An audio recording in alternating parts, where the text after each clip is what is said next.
네, 매주 금요일에는 여의도 씬으로 여러분들 찾아뵙고 있습니다. 오늘도 어김없이 김용남 전 의원님, 현근택 변호사님 두 분 나오셨습니다. 어서 오십시오. 네, 안녕하세요. 두 분과 만나면 불금입니다. 아, 예. 네. 야, 내란 때는 우리가 불금은 무슨 불금 뭐 이랬는데 이제 불금도 생각을 하게 되고요. 주식도 들여다보게 되고 다종다기한 뉴스들을 전방위적으로 또 BTS가 또 공연도 한다 그러고 광화문에서 무료 공연한다는 거잖아요. 3월달에. 네, 3월 20일 어떻게 의원님 가시겠습니까? 아니 저는 사실은 집이 그 앞이에요. 아 그러시네요 진짜. 그래서 그날 이게 집 밖에 나올 수는 있는 건지. 제가 보기에 문밖 출입을 못 한다고 봐야 될 것 같아요. 나왔다가 들어갈 수는 있는 건지. 의원님 댁에서 혹시 보이세요? 세종문화회관. 아니 그거는 거기 건물이 나고요. 가려서 보이진 않는데 소리는 들리겠네요. 소리는 야. 크게 틀면 들려요. 그렇구나. 그거 좀 녹화 좀 하셔가지고 저희 아니 그 취재 근처 편집을 접근은 가능할지 모르겠어요. 아니 소리. 접근은 가능할지. 갈 수 있겠죠. 예. 자, 우리 김용남 의원님 통해서 또 그러니까. BTS 그럴 수 공연을 있겠네. 또 간접 체험을 할 수 있지 않을까 기대하면서 자 광고부터 좀 소개하도록 하겠습니다. 오늘은 봄맞이 상큼한 천혜향이에요. 현 변호사님 네. 천혜향의 휴대폰 거치대로. 우리 현 변호사님 휴대폰 거치대로 천혜향을 쓰고 계셔. 아니 집에서도 많이 해요 이렇게. 진짜 너무 재밌다. 왜냐면 제가 알다시피 제가 제주도 얘기하지 말라는데. 또 제주도 야, 내가 몇 번을 얘기했는데 또 제주도를 아니, 얘기를 하네. 용인시장 출마한다는 사람은 우리- 매번 제주 얘기만 천혜야 하냐고. 우리 누나도 하고 오. 우리 친구들도 하고 많아요 하시는 분들이. 그 누님 귤이 진짜 맛있어요. 아, 그러니까 우리 예, 누나도 MBC 하고 우리- 라디오에 한번 가져오셔가지고 한 저희가 상자 좀 우리 보내봐요. 친구들도 하고 해요. 어. 그러니까 너무 익숙하죠. 한 상자 보내라고 빨리 집에서도 저는 광화문 항상 자택으로. 갖고 오면 이렇게 해요. 알겠습니다. 자, 취재 편의점에서 판매하는 천혜향은 휴대폰 거치대로도 이용이 가능하다는 점 말씀드리면서 지금부터 소개해드리겠습니다. 자, 취재 편의점 애청자 여러분, 요즘 환절기라서 기력도 떨어지고 입맛도 없으시죠? 특히 우리 애청자분들 건강 챙기시는 게 우선입니다. 그래서 오늘 타임쿡에서는 제주 희순의 농장, 저희가 3년째 만나는 집입니다. 희순의 농장, 엄청 이 집 과일이 맛있어요. 제주 희순의 농장에서 첫 수확해 올라온 보약 같은 과일 명품 천혜향을 준비했습니다. 뉴스 보시면 속이 꽉 막힐 때 많으시죠? 의원님 까셨나 봐요. 네. 향이 먹어도 그럼요. 먹어도 되면 나 당장 먹지. 이거 닦으세요. 와, 근데 과즙이 막 떨어져서 원고에 지금 과즙이 막 떨어지고 있어. 현 변호사님 여기 휴지 있어요. 저는 안 떨어지게 까요. 전문가네. 자, 그럴 때 고당도 천혜향 한 입 꽉 깨무시면 비타민이 쫙 퍼지면서 피로가 사라지는 기분이 드실 겁니다. 이 천혜향은요, 이름 그대로 향이 좋아서 그 향이 천리를 간다 해서 천혜향이라고 합니다. 인위적인 설탕 맛이 아니고요. 제주의 햇살을 그대로 머금은 깊고 진한 맛이라서 한 입 베어 무는 순간 과육과 과즙이 꽉 들어찬 천상의 향이 입안 가득 싹 퍼질 것입니다. 공부하는 수험생, 기력 없으신 부모님들께 선물하시기에 이만한 게 없습니다.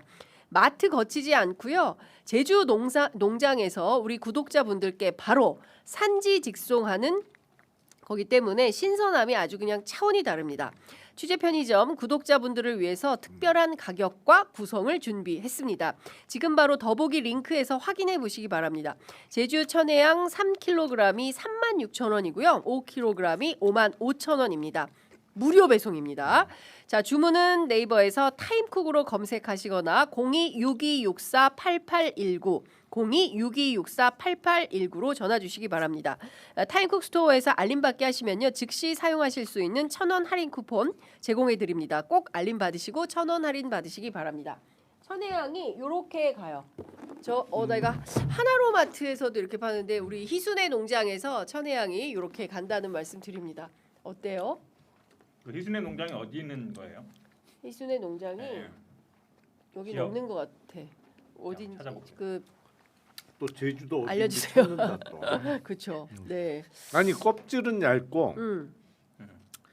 신맛은 없고 단맛만 나네요. 진짜요? 근데 저 아까 깜짝 놀랐어요. 의원님 딱 까셨는데 과즙이 추르륵 떨어져가지고 와 너무 맛있게 드신다. 그죠? 네, 소리가 천혜향 ASMR 한번 가야 될 것 같은데. 마이크. 마이크. 신 변호사님. 이 남자들이 보통 신맛에 좀 약하잖아요. 여성분들이 강하지 신맛에서. 그렇죠. 예. 그래서 조금 쉬면 예. 일단 첫입에 약간 몸소리를 치는데 네. 제가 전혀 손바닥, 신맛이 없어요. 크기도 손바닥 적당하고 보면 좋은 것 같네요. 네. 조금 사람들이 노랗다 그래요. 귤을 하도 많이 먹어서. 아, 그다음에 그렇구나. 제가 감기에 잘 안 걸려요. 오. 귤 때문에? 아니, 오. 저는 그렇게 생각해요. 음. 왜냐면 어쨌든 비타민이고 지금 환절기잖아요. 네, 맞아요. 요즘 감기 많이 걸리거든요. 음흠. 이 현양 드시면 감기- 한림읍이래요. 제주시 한림, 예. 한림에서 하고요.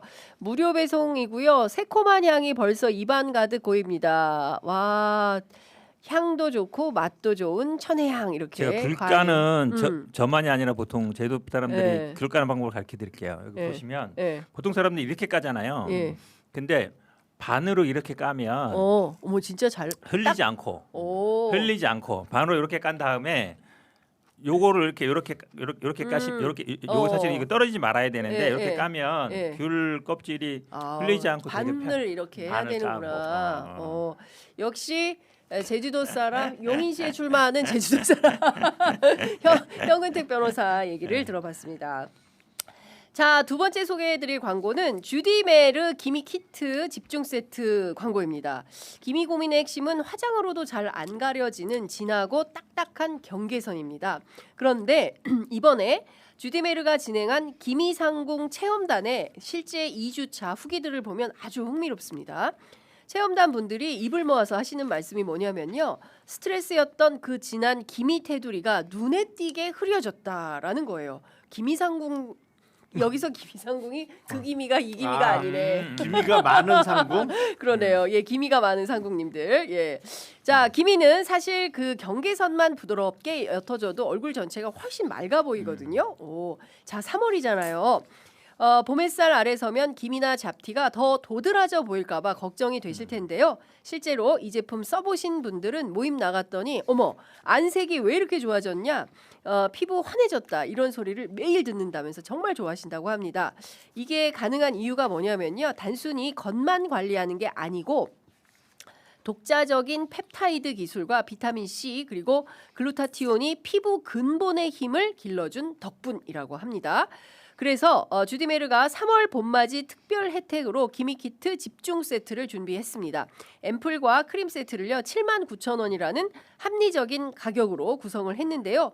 불만족하신다, 아예 별로 안 흐려졌다 이렇게 하시면 100% 환불 보장입니다. 지금 070-7791-7110 070-7791-7110으로 전화하시거나 검색창에 주디메르를 검색해 보시기 바랍니다. 아, 이것도 이제 곧 선거 캠페인 때문에 또 제가 들루산으로 나가야 되기 때문에 네. 저부터 적극적으로 발라서 알려드리도록 그렇게 하겠습니다. 스튜디오가 너무 향기로. 산뜻하다. 많이 못 드셔도 어떡해요. 우리 진짜 둘이 맛있게 먹는데요. 그러니까 저도 먹고 얼굴에 싶네요. 김이 하나도 저 없으신데요. 김이 많아요. 다 하나도 안 가린 보이는데요? 거예요. 아, 가린 주디메르 거예요? 발랐어요. 아, 발랐어요? 자, 앞으로 바르도록 하겠습니다. 자, 이제 본격적인 얘기를 좀 해봐야 될 것 같은데요. 오늘 갤럽 조사가 나왔습니다. 그런데 전주보다 또 올랐어요. 이재명 대통령 국정수행 지지율이 전주 63%에서 1%포인트 올라서 64% 기록을 했고요. 부정평가는 전주와 동일하게 26%로 집계가 됐습니다. 자, 그리고 대통령 긍정평가 1위는 역시 경제민생이고요. 2위가 부동산 정책입니다. 플러스 6이고요. 부동산 관련해서 부정평가도 1위인데 15%이고요. 경제민생 고환율이 자리 잡고 있습니다. 그리고 특이한 점은 법을 마음대로 변경한다 해서 부정평가 사유가 있는데 이건 좀 찬찬히 살펴보도록 하고요.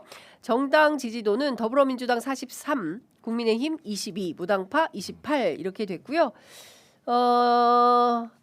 나머지 정당 제가 조금 보면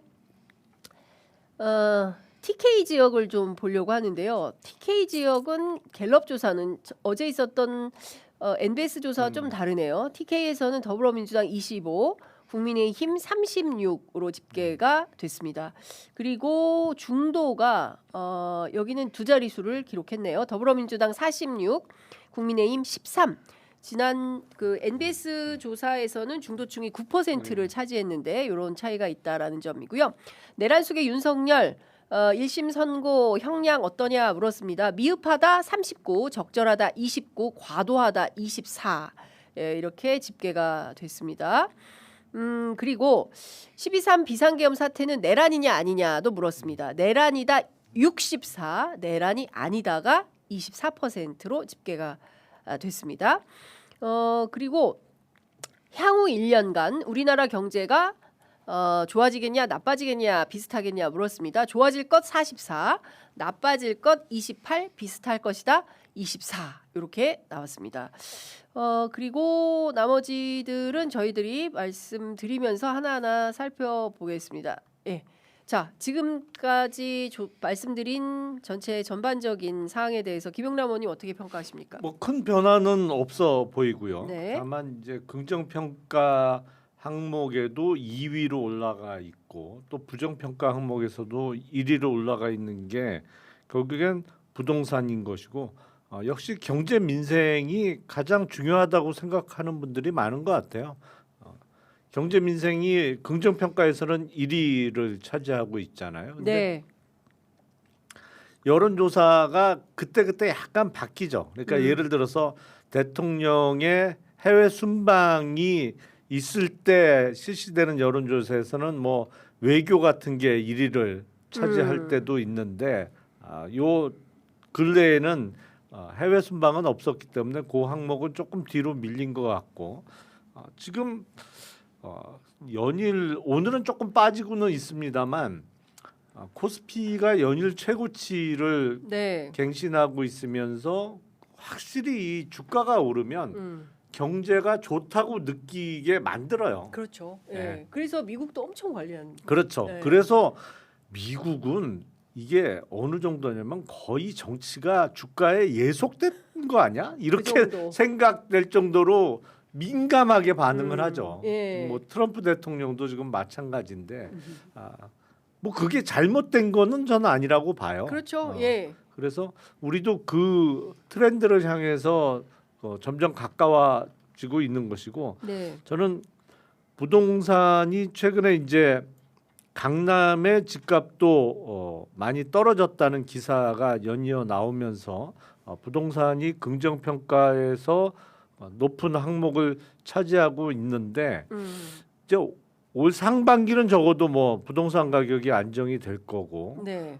문제는 이제 내년부터 어떻게 관리할 거냐 내년부터가 문제라고 생각을 합니다. 그런데 돈의 흐름이 좀 바뀌고 있는 것이 명확해서 네. 이제 그 전에는 자산 증식 내지는 재테크 수단으로서 부동산 특히 서울 아파트만한 게 없어 뭐 이런 인식이 널리 퍼져 있었는데 이제는 야 이 부동산 재미없어서 못해 주식 매일 저렇게 오르는데 네. 그래서 약간의 이른바 머니 무브가 이루어지고 있는 거 아닌가 싶어요. 네. 신 변호사 아니 저기 현 변호사님 어떻게 보세요? 일단은 뭐 말씀하신 것처럼 뭐 경제, 부동산, 외교가 뭐 긍정 요소에 돼 있고 부정 요소도 있는데 네. 누누이 말씀드리지만 예전에는 다 부정 요소에 들어갔던 부동산이 긍정 요소에 들어간다는 게 굉장히 중요하고요. 네. 그다음 두 번째 시그널이 대통령이 잘하고 있다는 뭐 평가는 1%밖에 안 올랐지만 결국은 저희들이 유심하게 보는 게 중도도 있지만 네. TK하고 PK 부울경이거든요. 네. 근데 거기서는 지금 TK에서는 10% 정도 올랐다는 거고 그다음에 부울경에서도 13% 정도 올랐다는 거기 때문에 네. 이게 결국은 대통령 지지율은 지방선거에 영향을 미칠 수밖에 없고요. 그렇게 본다 그러면 부울경 그다음에 TK에서 네. 어쨌든 민주당 지지율이 더 올라갈 가능성이 높다. 네. 라고 본다 그러면 지방선거의 핵심 어찌본 전선이 부울경과 네. TK 대구 경북으로 가고 있지 않냐 이런 시그널로 보입니다. 그렇군요. 그 오늘 더불어민주당 현장 최고위 이제 대구에서 하고 있는데요. 관련된 속보가 좀 들어오면 다 소개를 해드리도록 하겠습니다. 근데 어제 NBS 발표하고 오늘 갤럽 발표를 좀 종합해서 봐야 될 것 같은데 어제 NBS 조사는 다분히 좀 충격적이었어요. 네. 일단 TK에서 그 동률이 동률 28. 28 네. 동률이 나왔어요. 그리고 중도층은 9%로 집계가 됐습니다. 국민의힘 지지가 심지어 그 장동혁 대표 대표 체제에서 17% 그러니까 20%가 깨진 지지율이 처음으로 나왔는데 이거는 2025년 1월 그러니까 계엄 직후하고 동률 비슷해요. 그때 16%였거든요. 그러니까 윤석열 비상계엄 때나 지금 장동혁 대표 체제 때나 대동소이하다라는 게 지금의 윤어게인 의원님께서 늘 말씀하시는 그게 집계로 딱 숫자로 드러난 거 아니겠습니까? 그렇죠. 아니 지금 사실은 장동혁 대표가 윤 어게인 세력의 대표 인물이잖아요. 네. 그리고 자기 주변에 당직을 그런 사람들로 채워놨고 그리고 윤 어게인 쪽의 유튜버들도 지금 뭐 중용을 한다기보다는 오히려 그쪽 얘기를 따라서 그냥 그러니까요. 당무를 집행하고 있다고 보는 게 더 정확한 표현 아닌가 싶은데 그러니까 윤 어게인을 지지하거나 적어도 반대하지 않는 사람들이 지금의 장동혁 대표 체제 하에 국민의힘 지지층이라고 네. 보는 게 맞는데 여론조사는 뭐 각 기관별로 조금 편차가 있습니다만 이 정도 뭐 이게 MBS가 됐던 갤럽이 됐던 이 정도면 전국 단위 선거에서 TK만 이길 수 있는 여론조사 결과죠. TK는 또 이길 수 있을까요? 근데 왜냐하면 앞에 제가 보기에는 T는 조금 위험할 수 있어요. 국힘 입장에서. 대구. 대구. 네. 근데 통합을 해서 하잖아요, 이제.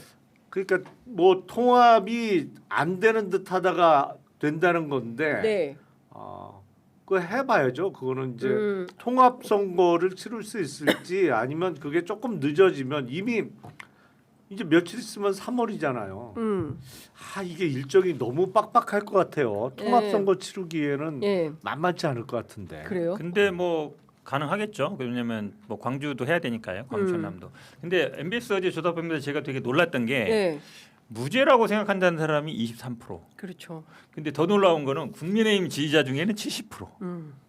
장동혁 대표 입장에서는 국민의힘 내에서 자기 헤게모니 장악하는 게 목표라 그러면 네. 그분들 따라갈 수밖에 없잖아요. 사실은 만약에 그 70%를 배제하면 본인의 지지 기반 전혀 없거든요. 장동혁 대표가 아시다시피 뭐 TK 출신도 아니고 네. 그렇다고 뭐 아주 다선도 아니고 그러면 이제 그 사람들 믿고 가는 건데 예. 결국은 벗어날 수 없겠다. 근데 추세가 제가 보기에는 뭐 일단 그쪽으로 계속 가고 있잖아요. 네. 하락하고 있고 윤핵인 세력하고 같이 가고 있는데 아니, 국민의힘 지지자 중에 70%가 무죄라고 생각하면 장동혁 대표가 어떻게 선택을 하겠어요? 무죄라고 외치는 수밖에 없어요. 지난번에도 뭐 일단은 무죄 추정의 원칙이 있다고 본인은 무죄라고 생각 안 했으니까 해도 제가 보기에는 판사 출신으로서 나는 무죄가 본인의 아니지만 입장에서는 70%가 제가 무죄니 보기에는 그렇죠. 그러니까 그 당내 헤게모니 장악하는 게 목표인 상황에서는 네. 그 당내 정세 파악을 잘한 거죠. 70%. 70%가 무죄라고 생각하고 있다니까 글로 가는 거잖아요. 그러니까 나름 정무 감각은 있으신 것 같아요.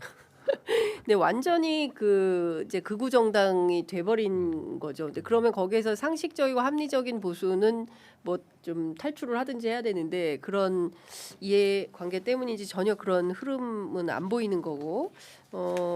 재밌는 것은 70대 같은 경우에도 민주당에 대해서 우호적인 게 이제 어제 MBS 조사 같은 경우에는 39 국민의힘인지 31 이렇게 조사가 됐고 20대도 마찬가지이고 장동혁 대표 리더십에 대해서는 긍정이 23이고 부정이 62예요.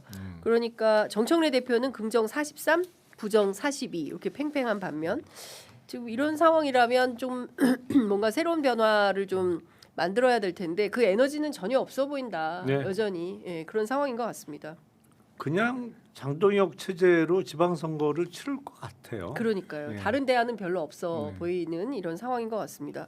앞서 이제 부동산 말씀 좀 주셨는데 그 1년 11개월 100주 만에 강남 서초 집값이 잡혀가고 있다. 떨어지고 있다. 하락세로 전환했다. 하락세로 전환했다.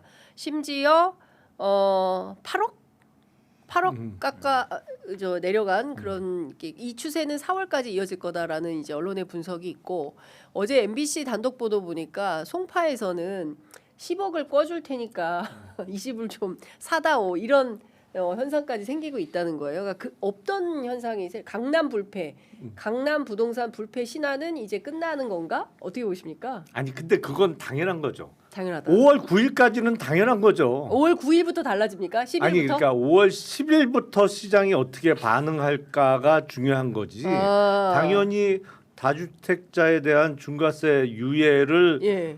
연장 안 한다고 했으니까 네. 뭐 이 조정 대상 지역에 2주택, 3주택 갖고 있던 사람들은 여기서 호가를 내려서 싸게라도 파는 게 네. 자신의 손에 떨어지는 돈으로는 이익인 거죠. 왜냐하면 네. 3주택 이상이면 사실은 양도소득세가 지방세까지 포함해서 82.5%를 내야 되는 거예요. 네. 양도 차익에 대해서. 82.5%. 그렇죠. 왜냐하면 3주택 이상은 우리가 양도소득세 구간이 최고 구간이 이제 45%잖아요. 네. 이제 국세 기준으로. 근데 거기에 30%를 가산한단 말이에요. 네. 그럼 75%잖아요. 거기다가 국세의 10%인 지방세까지 내게 되면 75 플러스 7.5가 되니까 82.5%가 세율이에요. 와, 그거를 그러니까 이거는 엄청나네. 앞단에서 남으면 뭐해? 뒤에 가서 다 세금으로 다 때려 맞으면. 세금이 82.5%인데. 예. 근데 이거를 유예를 계속 해줬기 때문에 네. 갖고 있었는데 이제는 절대 안 한다 그러니까 예. 지금 82.5%의 세율로 세금을 내지 않으려면 예. 팔아야 그나마 된다. 지금이라도 싸게라도 파는 게 본인 손에 세후 네. 애프터 텍스 소득은 남는 거. 이득이란 말이에요. 예, 그러니까 예. 지금 급매물이 많이 나오고 있는 형편이고 네. 그러니까 이건 당연한 거예요.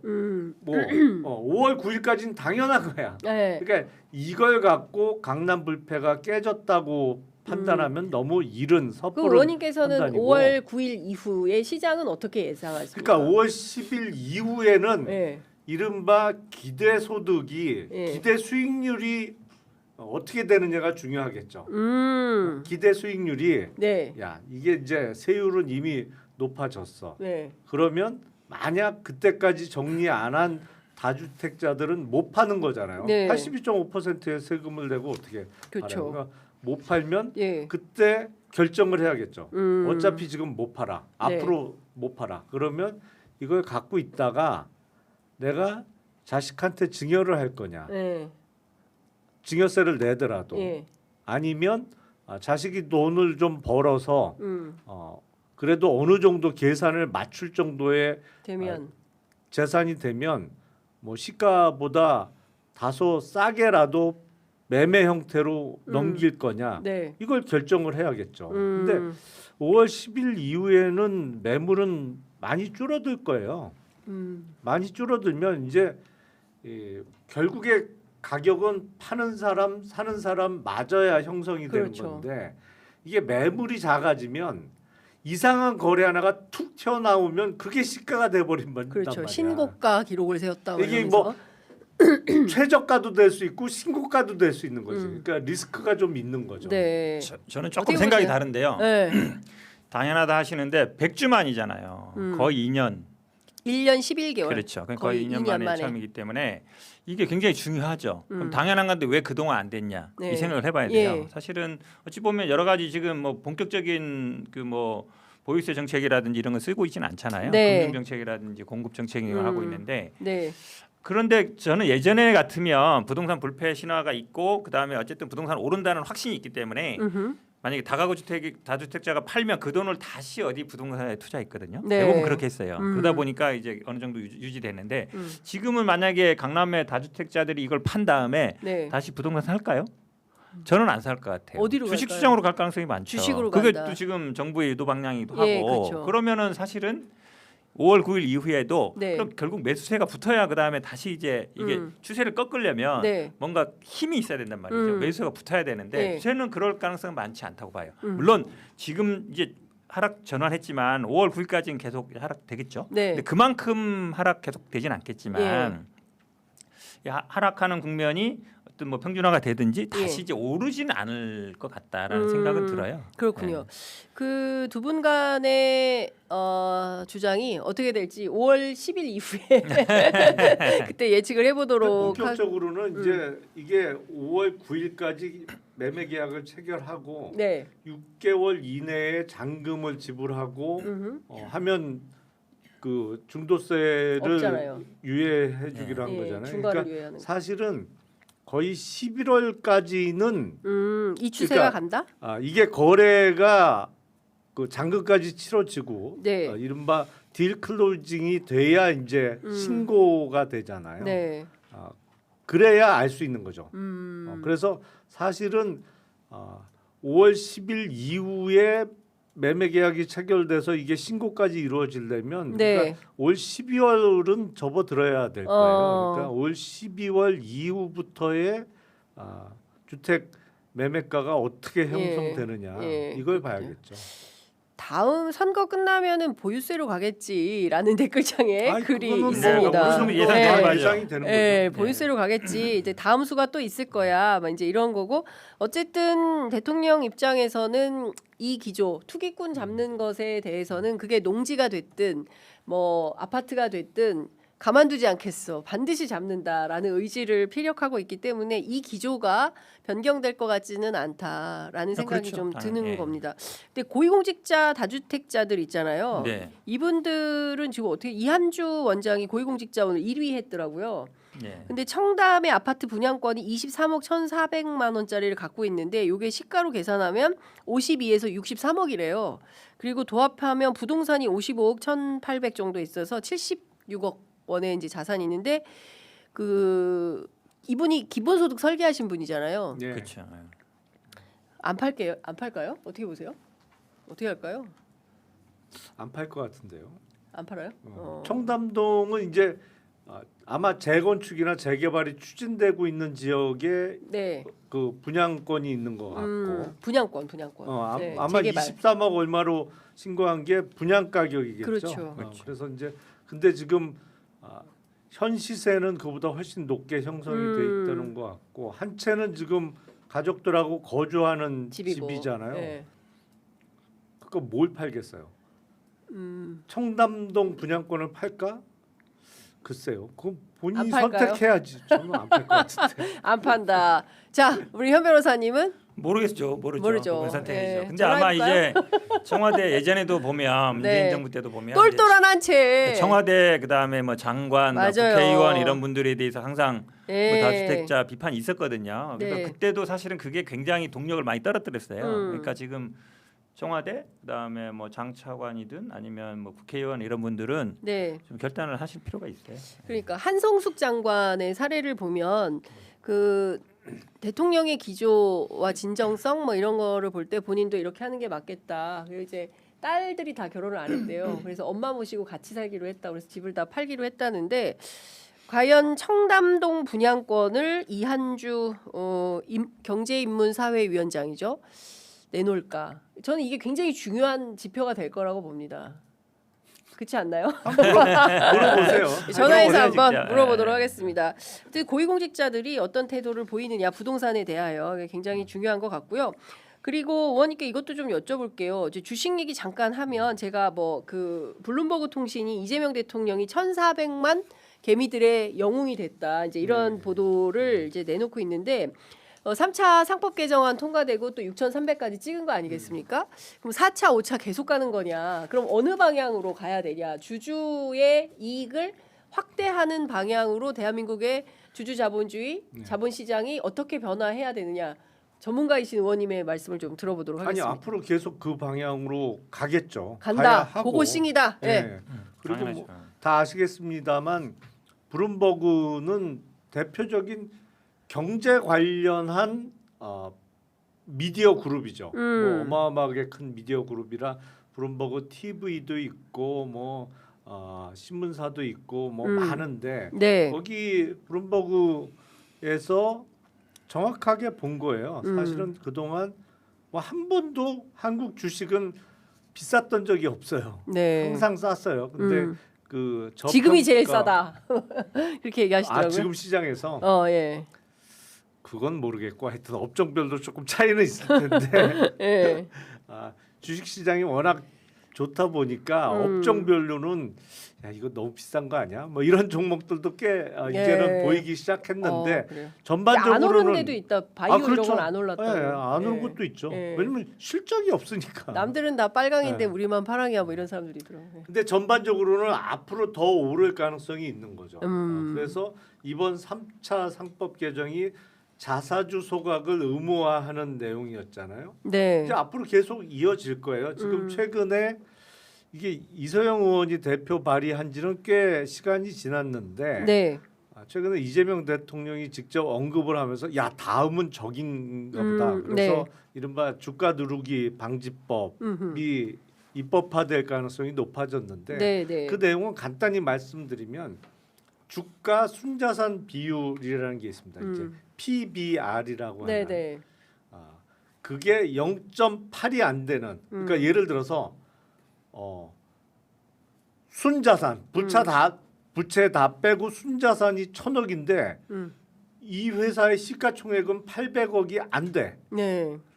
그러면 이 회사 주식을 상속을 하거나 증여할 때는 시가로 계산하지 않고 공정 가치 이른바 네. 야 이거 뭐 시가는 너무 싸고 사실 그리고 그런 회사들이 네. 실제로는 PBR이 훨씬 더 낮아요. 왜냐하면 PBR일 때 그 B가 북밸류거든, 장부가거든. 아. 이게 근데 수십 년 전에 취득한 부동산 이런 거 다 그 가격으로 적어놨어. 네. 자산 재평가를 안 해요, 절대로. 왜 그러는 겁니까? 주가 진짜? 오를까봐. 이런. 그래서 실제로는 내는 세금에 비해서 훨씬 큰 재산을 물려받는 거예요. 그래서 우리나라는 상장이 상속세를 줄이는 수단으로 꽤 많이 이용이 되고 있어요, 지금도. 그것도 회장님 리스크다 진짜. 네. 재벌 자기네 가문에 네. 그죠? 네. 근데 이제 그거를 바꾸겠다는 거죠. 예. 그렇게 되면 소위 그 가치주 음. 또 자산주, 네. 자산 왕창 끌어안고 있는데 시총은 형편없이 싼 이런 회사 주가들이 팍 튀고 올라갈 수밖에 없어요. 그것도 있고 뭐 앞으로 네. 해야 될 거 많아요. 맞네요. 그러니까 대통령께서 어제도 이제 그 코리아 디스카운트가 아니라 코리아 프리미엄 시대를 열겠다. 또 한병도 원내대표도 이젠 주가 누르기 방지법이다. 상속세 증여세법 개정을 하겠다라는 네. 입장을 밝혔어요. 그렇죠. 지금 네. 김영남 의원이 중요한 말을 하셨어요. 네. 이 주가 누르기 방지법이라는 게 아시겠지만 네. 상속 증여세 낼 때 주가를 기준으로 한단 말이에요. 그러니까 주가가 오르는 거를 막고 있다. 네. 막는 건데 그 중에 중요한 게 이제 자산 가치 말씀하셨잖아요. 네, 네. 자산 그러니까 한마디로 얘기하면 부동산이나 이런 자산이 되게 많은데 옛날 가격으로 공시가격으로 그냥 해놓은 거죠. 네. 그럼 이제 그게 나중에 지금 말씀처럼 이게 제대로 평가해라 기준을 제시할 수 있어요. 가이드라인을. 그러면 그게 확 올라가는 거거든요. 네. 자산 가치가 뭐 그런 주식이라든지 아니면 저는 개인적으로는 배당 쪽으로 아마 좀 강화할 방향이 있어 보여요. 왜 그러냐? 배당을 늘리는 그렇죠, 그렇죠. 쪽으로. 왜냐하면 네. 미국이 그렇습니다. 미국이 지금 아까 말씀처럼 주가 배당으로 뭐 생활비를 쓰거나 아니면 그 연금으로 생활하는 분이 되게 많아요. 그래서 미국 정부는 이 주가가 떨어지는 것에 대해서 굉장히 민감하게 반응한 거거든요. 네. 근데 우리도 예전에는 우리가 많은 사람들이 은퇴하면 뭐 상가 사서 아니면 월세 뭐 다가구 그렇지, 주택 사서 뭐, 월세 오피스텔. 받고 살아야지 이렇게 생각하는 분들이 많았단 말이에요. 맞아요. 예. 근데 그게 이제 부동산 투기를 많이 조정하고 있다는 게 때문에 예. 방향을 무브먼트를 단순히 주가가 오르는 것만이 아니라 아. 올라서도 좋지만 예. 그걸 오랫동안 보유하고 있으면 예. 배당을 많이 줄게. 그걸로 노후 생활도 하세요. 이렇게 네. 가면 예. 배당을 많이 하는 기업 이미 많이 뭐 오르긴 했지만 네. 예를 들어서 은행이라든지 뭐 증권이라든지 배당을 많이 하는 건데 그쪽을 촉진하는 방향으로 저는 아마 설계하지 않을까 개인적인 뇌피셜이에요. 저는 근데 개인적으로 그러면 좋겠어요. 그렇죠. 많은 예, 그러면 배당 사실은 소득을 가지고 예. 미국은 실제로 그렇게 주식을 보유하고 네. 빅테크 기업들의 주식을 가지고 배당으로 예. 그 연금처럼 받아서 생활하시는 분들이 많아요. 네. 예, 우리도 이제 그 방향으로 가야죠. 네. 그러니까요. 뭐 하여튼 뭐 소액주주라도 뭐 단돈 100만 원 있으면 100만 원부터 50만 원부터 시작할 수 있다. 요새 아이들에게 생일 선물로 ETF 선물한다면서요. 요새 그래서 그런 차원에서 좀 정말 우리 그 재테크나 뭐 이런 것들이 부동산으로 그냥 막 이거 아니면 큰일 날 것처럼 하는데 방향을 좀 바꾸는 이런 것도 필요하겠다라는 말씀을 좀 드리겠습니다. 그리고 쪽집게 도사가 있었어요. 취재 편의점에 김용남 쪽집게라고 제가 깜짝 놀랐는데요. 안건섭 특검 있지 않습니까? 쿠팡 그 사건하고 그다음에 관봉권 띠지. 정말 취재 편의점에서 열변을 토했던 사건이 바로 관봉권 띠지 사건이고 더 중요한 거는 이 안건섭 특검이 관봉권 띠지가 아니라 도대체 누가 건진한테 5천만 원짜리 관봉권을 갖다 주었느냐 이 진실을 밝혀야 된다라고 했는데 그 얘기는 없고 지금 보면 검찰 관계자들은 전부 기소를 하지 않기로 했고 실무자들의 단순 과실로 띠지를 분실한 거다. 뒤집을 만한 증거가 안 나와서 신흥석 남부지검장, 이희동 1차장, 최재현 검사, 직무유기 증거인멸 교사 등으로 기소가 됐으나 뭐 그냥 넘어갈 것 같아요. 아니, 기소가 안 아직 되는- 안 됐나요? 혐의로 조사를 한 건가요? 네, 예. 그렇죠. 근데 기소를 못 하겠네요. 기소를 안 하기로 결정했다는 그렇죠, 그렇죠. 예. 내용 같아요. 기소를 안 하기로. 예. 예, 그러니까 그래서 근데 저는- 의원님이 이 얘기를 하셨거든요. 예, 예. 네. 그래서 이제 사건의 성격상 특검 아니라 특검 할아버지가 와도 이 사건 안 될 텐데라는 그 촉이 사건들이 있으니까. 있어요. 왜냐하면 아니 경력이 얼마 안 된 그 아주 어린 실무관이 모르고 버렸다. 이래 버리면 저거를 어떤 식으로 밝힐 수 있느냐? 사실은 사건은 단순할수록 어려운 경우가 많습니다. 오히려 대형 무슨 경제 범죄 막 큰 돈이 몇 천억 몇 조씩 옮겨 다니거나 뭐 이런 큰 사건은 열심히 하면 어딘가는 증거를 발견할 수 있어요. 근데 가장 단순한 사건이잖아요. 이거는 관봉권을 받았어. 근데 이거를 압수물로 처리하는 과정에서 관봉권 이게 띠지를 다 뜯었어. 네. 그리고 버렸어. 예. 버렸어요. 이 주장이잖아요. 그렇죠. 띠지를 버리고 돈만 세서 놓은 넣었다. 거다. 아주 단순하단 말이에요. 이런 사건이 정말 어려운 거예요. 이게 그런 식으로 주장하면 저걸 뒤집을 증거를 어떻게 찾을 수 있겠느냐 생각해 보면 예.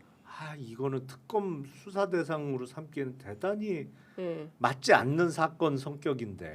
그러니까 저희가 이제 그토록 얘기했지만 띠지가 본질이 아니다 이거는 그렇잖아요. 그러니까 도대체 누가 건진한테 그렇게 큰 돈을 갖다 준 거고 뭐 본인이 막 그랬잖아요. 뭐 자기 뭐 그쵸. 누구한테도 받고 누구한테 건진이 막 엄청 호기를 부리면서 얘기를 했었는데 결국에는 띠지 특검으로 가서 이렇게 된 거 아닌가 싶은 생각이 좀 들어요. 결국 띠지라는 게 돈이 어디서 왔느냐, 그렇죠. 거기 이제 어디서 왔느냐 그거를 결국 밝히는 게 그렇습니다. 핵심이잖아요. 예. 돈 액수가 아니라. 예. 근데 말씀은 뭐 맞는지 모르겠지만 결국은 특검도 검찰이 해서 검찰 출신이 하기 때문에 아닌가라는 생각도 들어요. 물론 안건섭 특검도 그렇죠. 검찰 단순히 출신이 그냥 봐주기 뭐 한 거 이게- 아니냐? 그렇죠. 단순히 그냥 뭐 실무자가 버릴 수도 있는데 상식적으로 보통은 압수수색을 하면 사진도 찍어놓고 네. 발견했을 때 보통은 또 만약에 그냥 버리면 메모라도 해든지 아니면 이게 띠지가 그냥 띠지가 아니잖아요. 예. 어쨌든 중요한 출처를 밝힐 수 있는 핵심인데 그거를 그냥 뭐 실무자 실수로 버렸다. 그리고 전 사진 촬영도 안 해놓고 뭐 전혀 기재도 안 아니 해놨다. 사진은 있어요. 음. 사진은 있어요. 사진 있죠. 사진은 사진 있죠. 있죠. 사진이 사진 사진이 있죠. 근데 나왔던 거지. 네. 그렇죠. 사진 나왔죠. 근데 그 그러니까 사진에 보면은 솔직히 말하면 거기 다 나오잖아요. 담당자가 누군지 거기에 스티커도 붙어 있잖아요. 띠지도 있지만 스티커가 그렇죠. 붙어 있어서 어느 은행 무슨 실제로 지점 팔 수 있을 것 같은데요. 그러니까. 근데 사진 있으면 못 전화 한 밝혀요. 통이면 된다 뭐 그런 그러니까. 얘기도 하셨어요 아니, 그때. 근데 이제 제가 보기엔 네, 이거는 뭐 검찰 출신 특검이라 봐줬다고 보기보다는 네, 이건 누가 와서 수사하더라도 사건 당사자들이 당사자네. 그런 식으로 주장하기 시작하면 그 주장을 깨고 기소할 만한 증거 확보가 어려운 사안이에요. 왜냐면 이게 너무 단순해 행위가. 네, 행위가. 그리고 단순할수록 어렵거든 사건이. 증거 확보가 네, 안 되고. 예. 그래서 저는 그때 근데 이제 그래서 저렇게 네. 사진에 보면은 뭐 날짜도 찍혀 있고 이거 하면 저거는 출처 밝힐 수 있지 않아요? 아니 출처는 네. 나오지 당연히 네. 조폐공사에서 한국은행 그렇죠. 통해서 그렇죠. 나온 거지. 네. 근데 문제가 한국은행에서 누구한테 누구한테 줬느냐. 이게, 전해졌는지가 안 나와요. 사실은 그렇죠. 네, 그렇죠. 저 관봉 띠지만 갖고는 네. 그래서 사실은 저게 없어지지 않았다면 그렇게 발칵 뒤집어지면 뭘 해야 되냐면 저게 비닐이잖아요. 네. 관봉을 이렇게 포장한 비닐이 있잖아. 근데 비닐은 이 지문이 잘 묻거든. 네. 그래서 사실은 지문을 떴어야 돼요. 그때 당시에. 네. 예. 근데 그걸 안 한 상태에서 없어져 버렸단 말이야. 예. 그러니까 이게 참 단순해서 어려운 사건이죠. 네, 이런 그리고 종류가. 그렇죠. 근데 저는 지금도 좀 이해가 안 가는 게 그 수사 과정의 절차에 검찰이 왜 그렇게 한 거냐. 신흥석 지검장을 비롯해서 수사팀이 이 건진에 대해서 좀 그 적극적인 수사 의지가 있었다면 그거는 ABC에 해당하는 건데, 그렇죠? 뭐 그 비닐에 뭐 지문 떠놓고 이게 어디로부터 왔고 누가 돈을 줬고 이걸 밝히는 게 핵심인 거잖아요. 그러니까 뭐 나중에 일단 압수물 보관 창고에 집어넣고 나중에 하려고 했는지 그건 알 수 없습니다만 그 해명은 그런 거잖아요. 징계를 해야 돼요. 네. 징계를 해야 되는데 수사를 하는 도중에 일부 검찰 수사관에 대해서 징계를 하면 수사팀 사기가 너무 꺾여서 수사가 잘 진행될 것 같지 않아서 이 수사 마무리한 다음에 징계 절차를 밟기로 그때 대검에 보고를 했었다. 네. 뭐 그거는 틀린 얘기는 아니 그러니까 대검에 보고가 이루어진 거는 맞는 것 같아요. 근데 결국에는 이 수사 마무리 전에 특검이 출범하면서 이제 그걸 인계했다라는 내용이거든요. 네. 그래서 처음에 저는 이게 특검의 수사 사안으로는 약간 적절하지 않은 사안이라고 봤어요. 이게 참 저런 식으로 끝까지 우기면 네. 방법이 별로 없거든. 이런 단순한 사건은. 그리고 더 이 쿠팡 관련해서도 지금 보면은 이제 그 문지석 검사가 어미준 당시 부천지청장이죠. 그 이 수사 외압이 있었다라는 내용을 폭로를 했는데 쿠팡 관계자들만 지금 기소가 되고 지금 그 어미준 검사는 어제 쿠팡 유착 수사방에 없었다라는 그 입장문을 특검에 제출을 했어요. 이거는 이제 검사들 간의 쟁투 비슷하게 지금 돼버린 상황이에요. 어떻게 보십니까? 검찰 사건을 검찰이 수사해서 제대로 뭐 수사하거나 기소한 걸 본 적이 없어요, 저는. 본 적이 없고. 네. 이것도 마찬가지죠. 지금 만약에 관봉띠지를 뭐 버려라라고 만약에 지시했다 그러면 그렇게 얘기하겠어요? 그렇게 하는 순간 지시한 사람, 버린 사람 다 처벌받잖아요. 네. 그러니까 지금 말씀처럼 실무자가 그냥 뭐 버린 겁니다. 그러면 위에는 몰랐습니다. 하면은 어찌 보면 이제 둘 다 사는 구조가 돼 있기 때문에.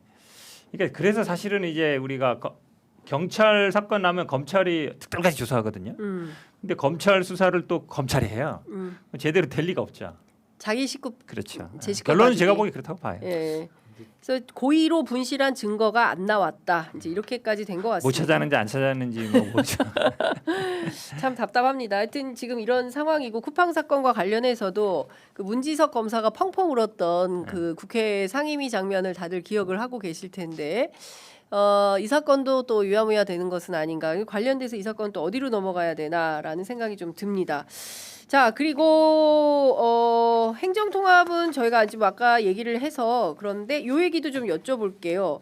지금 그 조희대 대법원장이 그 대법관 임명 제청을 하지 않으면서 천대엽 법원행정처장을 이제 중앙선관위원으로 일단 임명은 했습니다. 요거는 어떻게 보십니까?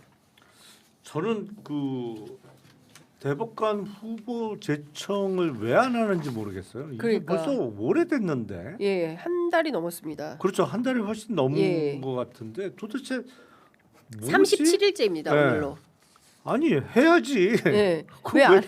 왜 제청을 안 해 도대체? 그러니까, 예. 빨리 해야죠. 근데 이걸 뭐 강제할 수는 없는 건가요? 법률로? 언제까지 하시라 이런 거 없어요? 아니 강제 조항은 없지만 상식적으로 대법관은 인사청문회도 해야 되잖아요. 임명 절차에 시간이 많이 소요된단 말이에요. 네. 국회에서 인사청문회 거치고 뭐 이게 하려면 적어도 20일 이상은 소요되니까 임기가 다 돼서 물러나는 대법관의 퇴임 날짜보다는 그 전에 절차를 끝내야 될 거 아니에요. 네.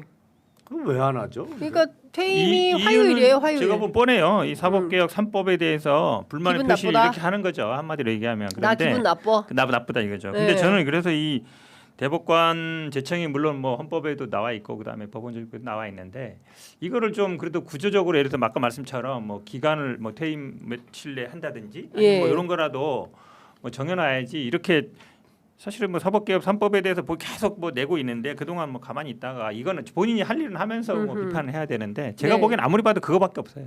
다른 이유는 없는 거예요. 아니 근데 그렇다고 자해를 한다고? 이거 일종의 자해인데. 조희대의 자해 행위다. 그러니까 대법관은 이제 6년이 다 돼서 퇴임 날짜가 정해져 있고 이제 며칠 안 남았는데 네. 아직 임명 제청도 안 해서 오늘 바로 하더라도 3월 하순에나 임명되는 거예요. 그렇겠죠. 그 인사청문회 해야 되지 않습니까? 인사청문회 해야 돼요, 예, 대법관은. 그러니까요. 저는 앞으로 이게 대법관 우리 증액하기로 증액이 아니라 증액 죄송합니다. 증언 정정하겠습니다. 예. 증언하기로 했잖아요. 그때도 비슷한 일이 벌어질 수 있을 것 같아요. 만약에 법 마음에 안 든다. 나 마음에 안 들어. 자체 그럼 안 할 수 있거든요. 안 해버려. 예전에 한덕수도 왜 뭐 저 헌법재판관 임명 안 하듯이 예, 그분들이 제가 보기에는 그거 배웠구나. 보고 배운 것 같아서 아마 이 저 증언하더라도 예. 아마 뭐 계속 뭉쓰기 할 가능성도 있어 보여요. 근데 참 그 이런 거 같습니다. 다른 건 우리가 이제 비상계엄 내란을 겪으면서 그 다 떠나서 이게 공동체 이익에 복무를 해야 되는 분들이잖아요. 공직자들이잖아요. 그렇지 않습니까? 그러니까 뭐 그냥 평범한 시민들도 법 규칙 잘 지키고 법 어기면 큰일 나는 줄 알고 벌금 제때제때 내고 교통 범칙금이라도 하루라도 어기지 않으려고 이렇게 애를 쓰고 사는데 정작 최고법원의 법원장이라고 하는 조희대 대법원장은 그런 최소한도 잘 안 지키려고 하는 거 아닌가라는 것에서 사법 불신을 자초하는 핵심 동력이 좀 되고 있다. 그렇죠. 아니 네. 그러니까 그분들은 우리가 감히 나한테 그러니까 뭐 이런 거예요. 감히 감히 내 권한인데 왜 너희 나한테 뭐라 그래? 입법부 너희들이 그렇죠. 예. 네. 그런 생각이 뭐 뼛속같이 있는 거예요. 매우 곤란하다라는 생각이 좀 듭니다. 그 방금 전에 속보가 나왔는데요. 이재명 대통령이 다주택자 버텨서 유리한 상황을 방치하지는 않을 것이다라는 입장을 냈습니다. 5월 9일이 지나면 매물이 잠길 것이라거나 일부 다주택자들이 버텨보겠다고 한다는 말이 있다. 버티는 것은 각자의 자유인데 이 점은 알아두는 것이 좋을 것이다. 정부가 제대로 작동하려면 권위가 유지되어야 하고 권위를 잃은 정부는 뒤뚱거리는 오리를 넘어 식물이 된다. 따라서 5월 9일이 지났는데 제대로 된 대책을 세우지 않아서 매각한 것보다 버틴 것이 더 유리하게 되면 매각한 사람은 속았다고 저와 정부를 욕할 것이고 버틴 사람은 비웃을 것이며 부동산 시장은 흔들릴 것이다. 이재명 정부는 강력한 금융 세제 규제를 통해서 5월 9일이 지난 후에도 다주택자들이 양도세 중과를 감수하고 매각하는 것이 이익인 상황을 만들 것이다. 결국엔 뭐 보유세 강화하겠다는 메시지죠. 로 보입니다. 예. 예. 자, 어떻게 될지 좀 지켜보도록 하겠습니다. 하여튼 투기와의 전쟁에서 절대로 지지 않겠다라는 확고부동한 입장을 피력하고 있는 걸로 보입니다. 저는 이런 것이 시장에 주는 시그널이 상당히 크다 이런 생각이 좀 들고요. 방금 전에 몇 가지 속보가 더 들어왔는데요. 더불어민주당 공관위에서 강원도지사 후보에 우상호 전 정무수석을 단수로 공천했다는 소식 들어와 있습니다. 와, 엄청나게 빨리 공천이 된 거예요. 그러네요. 광역, 그렇죠. 왜 이렇게 일본으로. 지금 심사가 내일 아닌가요? 예비 경선. 아니 근데 광역은 이미 하고 있고 면접도 봤고요. 네. 기초는 아직 뭐 면접 안 봤는데 네. 사실은 빨리 해서 네. 빨리 선거 뛰라는 의미예요. 음. 왜냐면 강원도 우상호 그때 멀어. 와서 알겠지만 뭐로? 너무 넓어가지고 아, 넓어. 돌아다니면 이게 예. 여기도 왔다 갔다 하는 시간에 예. 열심히 강원도 누비시라 아, 이런 뜻이죠. 지금 1호 단수 공천자로 그렇죠. 네. 이제 우상호 수석을 이제 임명을 한 것 같은데요. 그러면 이제 선거는 성큼 다가왔다. 이렇게 봐야 될 것 같고 오늘 대구 경북 통합하겠죠. 그러면 다음 주 화요일 임시회 마무리되기 전에 대구 통합도 땅땅땅. 그러면 대전 충남은 안 하겠죠? 지금대로는 안 되죠. 시간적으로 불가능하죠. 오늘 내로 만약에 합의돼서 법사위 하지 않는 한은 불가능하기 때문에 네. 대전 충남은 조금 넘어가는. 이번에는 대전 네. 충남은 안 되는 어려운 분위기인 것 걸로 같아요. 봐야 되겠다. 그러면 이제 강훈식 실장은 어디로 갑니까? 계속 실정해야지. 어디 안 가는 거지. 네. 어디 안 가는 걸로. 네. 네. 강훈식 실장이 그 사이에 UAE 갔다 왔어요. 두쫑쿠 아. 외교. 예, 간식은 두쫑쿠다. 그래서 UAE 가서 93조 원. 예, 방산. 방산 외교해서 벌어왔습니다. 어쨌든 뭐 이런 성과들이 쌓여서 또 이번 지방선거에서 어떻게 될지 좀 지켜봐야 될 것 같아요. 아깝네. 왜요? 통합이 안 된 게. 아니 아까비. 그러니까 성과도 내고 그랬는데 예, 최근에. 그럼 출마해야 되는데. 그러니까 이럴 아까비. 때 분위기 좋을 때 용남이 출마해야 그 자리 돼. 가야 되는데 용남이 형이 그 자리가. 이 생각인가? 그 자리 가야 되는데 네. 안 나. 아니 아. 강훈식 실장이 자리가 비었는데 아깝다고. 안 비어가지고 지금 아쉬워하시는 거예요. 성과 잘 냈을 때 네. 이렇게 타이밍이 탁탁 맞아서 음. 출마해서 당선되고 하면 아. 더 좋은데 네. 통합이 안 되네. 통합이 안 되네. 예. 근데 사실은 그 지금 한정혜 의원에 따르면 그 장도영 대표가 반대했다는 거예요. 예. 그러니까 선거를 볼 때 강훈식이 될까봐 막은 거 아니야?라는 의심을 하게 됩니다. 거기 더군다나 본인 지역구도 충남이죠. 충남이잖아요. 그렇죠. 네. 네, 그러니까요. 어쨌든 지금 뭐 선거가 후끈 다가오면서 분위기는 점점점 달아오르는 것 같고요. 우리 현 변호사님도 바빠지겠습니다. 현명한 선택 바랍니다. 거기는 뭐 찍어달라는 얘기 아니에요. 거기는 단수예요, 뭐예요? 뭐 김민기 국회 사무총장은 뭐 안 출마하셔요? 아니 안 나오는 것 같아요. 아. 말은 뭐 안 하시는데 네. 가만 있어. 사퇴 시한이 3월 5일까지. 5일까지 3월 5일, 다음 주에, 5일까지는 지켜봐야죠. 지금 다음 주 아닙니까? 다음 주가 다음 3월입니다. 주죠. 예. 한 번까지 뭐 근데 지금까지 별 움직임이 없으시고 없으셔요? 몇 분 또 어. 있어요. 뭐 정춘숙 전 의원님, 많구나. 정원영 전 뭐 시정연구원장 그렇군요. 몇 예. 분 있는데 예. 열심히 하겠습니다. 네, 잘하시기 바랍니다. 자, 오늘 말씀은 여기까지 들어야 되겠습니다. 두 분 말씀 잘 들었습니다. 고맙습니다. 고맙습니다.